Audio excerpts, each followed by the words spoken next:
எனக்கும் ராஜா அவர்களுக்கும் திருமணமாகி சில காலமே ஆகிறது. கல்யாணம் முடிந்து இப்போதுதான் 1 மாதம் ஆகிறது. எனது புகுந்த வீட்டில் மாமனார் மாமியார், மூத்த மைத்துனர், அவருடைய மனைவி மற்றும் நாங்கள் இருவரும் வசிக்கிறோம். சமையல் ஒன்றாகவே நடக்கும். அனைவரும் அமர்ந்து ஒன்றாகவே சாப்பிடுவோம். எனது மைத்துனரும் அவர் மனைவியும் நல்ல குணம் கொண்டவர்கள். ஆனால் மைத்துனருக்கு குடிப்பழக்கம் உண்டு. இதனால் என் மைத்துனரின் மனைவி எப்போதும் கவலையுடனேயே இருப்பார். காரணம், குடித்த பிறகு அவருக்கு சுயநினைவு இருக்காது. தன் கட்டுப்பாட்டில் அவர் இருக்க மாட்டார். மைத்துனர் பலமுறை அன்னியுடன் எவ்வளவு இரக்கமற்ற முறையில் நடந்து கொள்வார் என்றால், அன்னியால் 2 நாட்கள் படுக்கையை விட்டு எழுந்திருக்கவே முடியாது. வலியின் காரணமாக அவருக்கு கடுமையான காய்ச்சல் வந்துவிடும். இந்த விஷயங்களை அன்னியே என்னிடம் கூறினார். உன் மைத்துனருக்கு ஒரு நாள் மறுப்பு சொன்னால் கூட அவர் அடிக்க தொடங்கிவிடுவார் என்று கூறுவார். என் கணவர் ஒரு தனியார் கம்பெனியில் வேலை செய்கிறார். அவர் சில நேரங்களில் வேலை விஷயமாக வேறு நகரங்களுக்கு செல்ல வேண்டியிருக்கும். கம்பெனி அவரை 10 நாட்களுக்கோ அல்லது சில நேரங்களில் 1 மாதத்திற்கோ அனுப்பி வைப்பார்கள். அந்த நாட்களை நான் தனியாக கழிக்க வேண்டியிருக்கும். பகல் பொழுது எப்படியோ ஓடிவிடும். ஆனால் இரவுகள் நகராது. இரவு முழுவதும் தனியாக கழியும். ராஜாவின் நினைவு என்னை வாட்டும். ஆனால் என்னால் என்ன செய்ய முடியும்? நான் என் கணவரிடம் எத்தனை முறை சொல்லியிருக்கிறேன், ராஜா, நீங்கள் இவ்வளவு நாட்களுக்கு வெளியூர் செல்லாதீர்கள். எனக்கு மனசு சரியில்லை. உங்கள் முதலாளியிடம் வேண்டாம் என்று சொல்லிவிடுங்கள். உங்களுக்கு பதில் அவர் வேறு ஒருவரை அனுப்பலாமே என்று. ஆனால் ராஜா எனக்கு புரிய வைப்பார். மோகினி, அப்படி இல்லை. வேலை என்று வந்தால் நான் செய்தே ஆக வேண்டும். மாதத்திற்கு ஒரு முறை எல்லா ஊழியர்களும் வேலைக்காக வேறு நகரங்களுக்கு அனுப்பப்படுவார்கள். அப்படி இருக்கும்போது நான் எப்படி மறுக்க முடியும்? விதிமுறைகளை நான் பின்பற்றிதான் ஆக வேண்டும் என்றார். இதற்கு மேல் மோகினியால் எதுவும் சொல்ல முடியாது.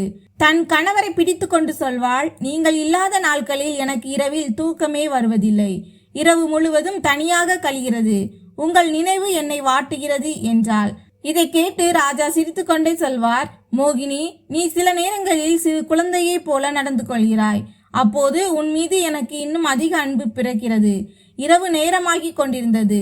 ராஜா மோகினியை விளக்கை அணைத்துவிட்டு வர சொன்னான். மோகினி ராஜாவிடம் சொன்னாள், ராஜா, நீங்கள் இல்லாமல் என்னால் ஒரு இரவு கூட கழிக்க முடியாது என்றாள். ராஜா மோகினியிடம் சொன்னான், இப்போது நான் இங்கேதானே இருக்கிறேன். பார், உனக்கு அருகிலேயே இருக்கிறேன். இந்த இரவு முழுவதும் உன்னோடு இருப்பேன். நான் நாளைதான் ஊருக்கு செல்ல வேண்டும். இன்று முழுவதும் உன்னை என்னோடு வைத்துக் கொள்வேன். அவள் தன் நினைவிலேயே அந்த இரவுகளை கழிக்க வேண்டும் என்பதற்காக ராஜா அவளது கழுத்தில் அடையாளங்களை ஏற்படுத்தினான். இரவு முழுவதும் ராஜா மோகினி இருவரும் அன்புடன். காலை விடிந்ததும் மோகினி புத்துணர்ச்சியுடன் எழுந்து காலை உணவு சமைத்து குடும்பத்தினர் அனைவருக்கும் பரிமாறினாள். அதன் பிறகு 11 மணி ஆனதும் ராஜா லக்னோவிற்கு புறப்பட்டான். ஏனெனில் இன்று கம்பெனி சார்பாக ராஜா லக்னோ நகரத்திற்கு வேலைக்காக அனுப்பப்பட்டார். அப்போது என் மைத்துனர், பபிதா, கொஞ்சம் 1 கப் டீ போட்டு கொண்டு வா என்று குரல் கொடுத்தார். அன்னி மொட்டை மாடியில் துணிகளை உலர்த்த சென்றிருப்பதை நான் கவனித்தேன். அதனால் நானே டீ போட தொடங்கினேன்.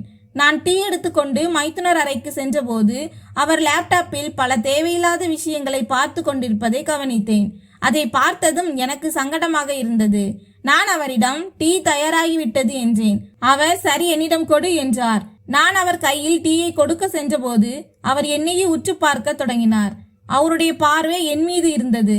நான் பதற்றமடைந்து டீயை கொடுத்துவிட்டு வேகமாக அறையை விட்டு வெளியேறினேன்.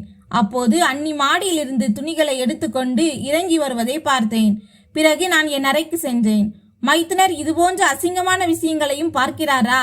அதனால்தான் அன்னியை இரவு முழுவதும் இவ்வளவு தொந்தரவு செய்கிறாரோ என்று என் மனதிற்குள் நினைத்து கொண்டேன்.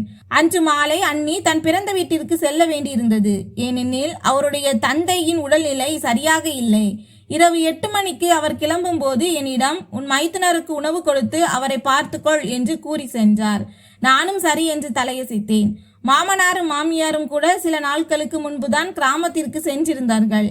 மாமியாரின் உறவினர் ஒருவரின் திருமணம் இருந்தது. மாமியார் என்னிடமும், சின்ன மருமகளே, நீயும் எங்களுடன் வா என்று அழைத்தார். ஆனால் அப்போது நான், இல்லை அத்தை, எனக்கு விருப்பமில்லை. இப்போது வெளியில் அடிக்கடி சென்றால் சீக்கிரம் சோர்வாகி விடுகிறேன் என்று கூறி மறுத்துவிட்டேன். அதற்கு அத்தை, சரி, பரவாயில்லை, இருக்கட்டும் என்று சொல்லிவிட்டு சென்றார். அவர்கள் திருமணம் நடக்கும் கிராமத்திற்கு சென்று விட்டார்கள். இப்போது நான் வீட்டில் முற்றிலும் தனியாக இருந்தேன். நான் இரவு உணவை சமைக்க தொடங்கினேன். உணவு தயாரானதும் மைத்துனர் அறைக்கு சென்று அவரிடம் சாப்பிடுங்கள் என்று சொன்னேன். அவர் என்னை ஒரு நிமிடம் உற்று நோக்கிவிட்டு சிரித்தார். பிறகு சொன்னார், மோகினி, இன்று வீட்டில் யாரும் இல்லை. நீயும் உன் உணவை எடுத்துக்கொண்டு வா, என் கூடவே உட்கார்ந்து சாப்பிடு என்றார்.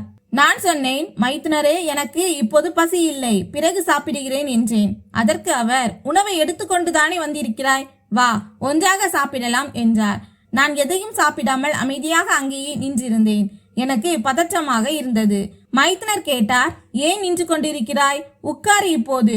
நான் அவர் பக்கத்தில் அமர்ந்தேன். அவர், சாப்பிடு, உனக்கும் பசி எடுத்திருக்கும் அல்லவா என்றார். நான் அப்படியே அமர்ந்திருந்தேன். என் தலை குனிந்திருந்தது. அவர் சாப்பிட்டு முடித்துவிட்டு தன் கையால் எனக்கு ஊட்டத் தொடங்கினார். நான் தரையையே பார்த்து கொண்டிருந்தேன். மைத்துனர் சொன்னார், மோகினி, என் கையால் சாப்பிட மாட்டாயா? நானும் உன்னவன் தானே, என்னை அந்நியனாக நினைக்கிறாயா என்றார். நான் சொன்னேன், மைத்துனரே, அப்படி ஒன்றுமில்லை. பின் ஏன் சாப்பிட மறுக்கிறாய் என்றார். அதன் பிறகு நான் அவர் கையாலேயே சாப்பிட்டேன். மைத்துனரும் நானும் ஒன்றாக சாப்பிட்டோம். என் தலையில் முக்காடு இருந்தது. அவர் சொன்னார், மோகினி, என் முன்னால் நீ முக்காடு போட வேண்டிய அவசியம் இல்லை. நான் ஒன்றும் அந்நியன் இல்லையே என்று சொல்லி மெலிதாக சிரித்து கொண்டே தன் கைகளால் என் தலை முக்காட்டை எடுத்தார். பிறகு அவர் சொன்னார், மோகினி, நீ மிகவும் அழகாக இருக்கிறாய். ராஜா உன்னை சந்தோஷமாக வைத்திருக்கிறான் தானே என்று கேட்டார். நான் ஆமாம் என்பது போல தலையசைத்தேன். பிறகு நான் சொன்னேன், நான் என் அறைக்கு செல்கிறேன், எனக்கு தூக்கம் வருகிறது என்றேன். அதன் பின் என் அறைக்கு சென்று படுக்கையில் படுத்துக்கொண்டு யோசித்தேன். மைத்துனர் எவ்வளவு நல்லவர், எவ்வளவு அன்பாக என்னிடம் பேசினார் என்று. நள்ளிரவு ஆகி கொண்டிருந்தது. எனக்கு தூக்கமே வரவில்லை. படுக்கையில் புரண்டு படுத்துக் கொண்டிருந்தேன். ராஜா வந்து என்னிடம் பேச மாட்டாரா என்று ஏக்கமாக இருந்தது. ஆனால் ராஜா வர இன்னும் 1 வாரம் ஆகும். இத்தனை நாட்களை நான் எப்படி கழிப்பேன்? திடீரென்று கதவு தட்டும் சத்தம் கேட்டது. நான் திரும்பி பார்த்தேன். மைத்துனர் எனது அறைக்குள் வந்துவிட்டார். அவர் கேட்டார், மோகினி, நீ இன்னும் விழித்துக் கொண்டிருக்கிறாயா, தூங்கவில்லையா என்று கேட்டார். நான் இல்லை, எனக்கு தூக்கம் வரவில்லை என்று சொல்லிவிட்டு பதற்றத்துடன் எழுந்து அமர்ந்தேன். அவர் சொன்னார், நீ பயப்பட தேவையில்லை, நானும் உன்னவன்தான், அந்நியன் கிடையாது. மைத்துனர் என் அருகில் அமர்ந்தார். அவர் சொன்னார், மோகினி, ராஜா எவ்வளவு முட்டாள். உன்னை போன்ற அழகான மனைவியை பிரிந்து இத்தனை நாட்கள் வெளியில் எப்படி இருக்கிறான்? நான் மட்டும் ராஜாவின் இடத்தில் இருந்திருந்தால் பகல் இரவு முழுவதும் உன்னை என் கைகளில் வைத்திருப்பேன். ஒரு கணம் கூட உன்னை என்னிடமிருந்து பிரிந்து இருக்க விட மாட்டேன் என்றார். ராஜா இல்லாத போது நீ தனியாக இருப்பாய் அல்லவா? மோகினி, நீ என் அறைக்கு டீ கொடுக்க வந்தபோது என்னிடம் டீயை கொடுத்தாயல்லவா? அப்போது உன் கழுத்தில் ராஜா கொடுத்த அடையாளத்தை நான் கவனித்தேன். உனது இந்த அழகிற்கு நான் அடிமையாகிவிட்டேன். நீ உன் அண்ணியை விட பல மடங்கு அழகானவள். அவள் எல்லாம் உன் முன்னால் ஒன்றுமே இல்லை. அவளுக்கு தன் அழகை பராமரிக்க தெரியவில்லை. இரவில் நான் உன் அண்ணியிடம் சென்றால் சிறிது நேரத்திலேயே அவள் புலம்ப தொடங்கி விடுவாள். அப்போதுதான் எனக்கு கோபம் வரும். ஆத்திரத்தில் அவளை அடித்து விடுவேன். ஆனால் நீ இரவு முழுவதும் ராஜாவின் அன்புக்காக ஏங்கிக் கொண்டிருப்பாய். அப்படியென்றால் உனக்கு ராஜா மேல் எவ்வளவு காதல் இருக்கிறது என்று தெரிகிறது. நீ உன் அண்ணிக்கும் இதை பற்றி கொஞ்சம் சொல்லிக் கொடு என்றார். மைத்துனரின் பார்வை என் மீது இருந்தது. வெக்கத்தால் என் கண்களை கீழே தாழ்த்தி கொண்டேன். அவர் சொன்னார், மோகினி, உன் கணவனும் ஊரில் இல்லை. உன் அண்ணியும் பிறந்த வீட்டிற்கு சென்று விட்டாள். உனது இரவுகளும் தனியாக கழிகிறது. எனது இரவுகளும் அப்படியே. உன் அண்ணியோ தன்னை அலங்கரித்துக் கொள்வதிலோ தன்னை அழகாக வைத்துக் கொள்வதில் அக்கறை காட்டுவதே இல்லை. அவளை பார்க்க கூட எனக்கு பிடிப்பதில்லை. ஆனால் என்ன செய்வது? சரி, அதை விடு. இன்று நான் உன்னோடு இருக்கிறேன். மோகினி, ஒவ்வொரு மனைவியும் தன் கணவனுக்கு உதவி செய்ய வேண்டும். அவன் நாள் முழுவதும் வேலை செய்துவிட்டு களைப்பாக வருகிறான். அவனுக்கு அவன் மனைவிதான் உதவி செய்ய வேண்டும். உன் அண்ணி எனக்கு உதவி செய்வது இல்லை. நீ எனக்கு உதவி செய்ய வேண்டும். நானும் உன்னவன் தானே என்று சொல்லிக்கொண்டே மைத்துனர் அன்று இரவு என் அறையில் தங்கினார். காலையில் தூங்கி எழுந்தபோது மைத்துனர் வாசலில் நின்று கொண்டு என்னையே பார்த்து கொண்டிருப்பதை கவனித்தேன். நான் பதற்றத்துடன் என் படுக்கையிலிருந்து எழுந்தேன். அவர் சிரித்து கொண்டே உள்ளே வந்து, மோகினி, இப்போது எப்படி இருக்கிறாய் என கேட்டார். என்னால் எதுவும் சொல்ல முடியவில்லை. அவர் சொன்னார், மோகினி, இப்போது என்னிடம் என்ன வெக்கம்? இப்படியே வெக்கப்பட்டு கொண்டிருந்தால் நான் உன்னை எப்படி காதலிப்பது? நான் சொன்னேன், மைத்துனரே, நான் டீ போட்டு வருகிறேன் என்று. அவருக்கு காலையில் எழுந்தவுடன் டீ குடிக்கும் பழக்கம் உண்டு. அண்ணி சிறிது தாமதம் செய்தாலும் அவர் கோபப்படுவார். நான் உடனே சமையலறைக்கு சென்று டீ தயார் செய்து கொண்டு வந்தேன். இங்கே வந்து என் பக்கத்தில் உட்கார்ந்து டீ குடி என்றார் அவர். நான் நின்று கொண்டே இருந்தேன். பிறகு அவர் கோபமாக, மோகினி, வெக்கப்படும் நாடகத்தை விட்டுவிட்டு என்னுடன் அமர்ந்து டீ குடி என்றார். நான் பயந்து போய் அவர் அருகில் அமர்ந்தேன். அவர் மேஜையில் இருந்த டீ கப்பை என் கையில் கொடுத்து குடிக்க சொன்னார். நான் நடுங்கும் கைகளுடன் டீ குடிக்க தொடங்கினேன். அவர் என் கையை பிடித்து கொண்டு சொன்னார், மோகினி, நேற்று இரவு நடந்தது என்னால் மறக்க முடியவில்லை. உன்னை எனக்கு மிகவும் பிடித்து விட்டது. இதோ பார் மோகினி, நான் உன் அண்ணியை அடிக்கடி அவளுடைய பிறந்த வீட்டிற்கு அனுப்பி வைக்கிறேன். எப்படியும் அவள் எந்த வேலையும் செய்வதில்லை. தன் கணவனுக்கு உதவி செய்ய முடியாதவள் எதற்கு? அவளை பிறந்த வீட்டிற்கு அனுப்புவதே நல்லது. ஏதாவது ஒரு காரணத்தை சொல்லி அவளை அனுப்பி விடுகிறேன். அப்பா அம்மாவும் எப்போதும் ஏதாவது ஒரு விசேஷம் அல்லது ஊர் என்று சென்று வருவார்கள். உன் கணவன் ராஜாவுக்கோ வேலையை தவிர வேறு எதுவும் தெரியாது. உனது இரவுகளும் தனியாக கழிகின்றன. நீ இரவில் தூக்கமில்லாமல் இருப்பதை பார்த்த போதே உன்னை நிம்மதியாக தூங்க வைக்க வேண்டியது என் பொறுப்பு என்று முடிவு செய்துவிட்டேன். உன்னை நான் பார்த்து கொள்வேன். என்னை கண்டு நீ பயப்படவோ அல்லது பதற்றமடையவோ வேண்டிய அவசியமில்லை. மோகினி, நேற்று இரவு முழுவதும் நீ எனக்கு உதவி செய்தாய். இதற்கு பதிலாக நீ எதை கேட்டாலும் உனக்கு கிடைக்கும் என்று மைத்துனர் என்னிடம் கூறிவிட்டு அறையை விட்டு வெளியேறினார். நான் அப்படியே உறைந்து போய் நின்றேன். நான் என்ன செய்கிறேன் என்று எனக்கே புரியவில்லை. ஆனால் நடந்த விஷயங்களால் நான் நிம்மதியாக தூங்கினேன் என்பது உண்மைதான். ராஜா பல நாட்களுக்கு வெளியூர் சென்று விடுவதால் என் இரவுகள் தூக்கம் இல்லாமல் தனியாக கழிகின்றன. என்னை ராஜா புரிந்து கொள்வதே இல்லை. அவரிடம் எத்தனை முறை சொல்லியிருக்கிறேன், அலுவலக வேலைக்காக இத்தனை நாட்கள் வெளியே செல்லாதீர்கள் என்று. ஆனால் அவருக்கு புரிவதில்லை. ஒரு இரவு மட்டும் என்னுடன் இருந்துவிட்டு அடுத்த நாள் காலை கிளம்பி விடுவார். சில நேரங்களில் வீட்டில் இருக்கும்போது கூட வேலை பளு காரணமாக உடனே தூங்கி விடுவார். அந்நியாலும் மைத்துனரை காதலிக்க முடிவதில்லை. கணவரை காதல் செய்வது ஒரு மனைவியின் கடமை. ஆனால் அண்ணி அதை செய்வதில்லை.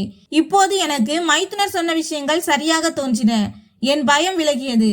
அவர் சொல்வது சரிதானே, அவரும் என் குடும்பத்தைச் சேர்ந்தவர் தானே, அந்நியன் இல்லையே என்று மனதிற்குள் நினைத்து கொண்டேன்.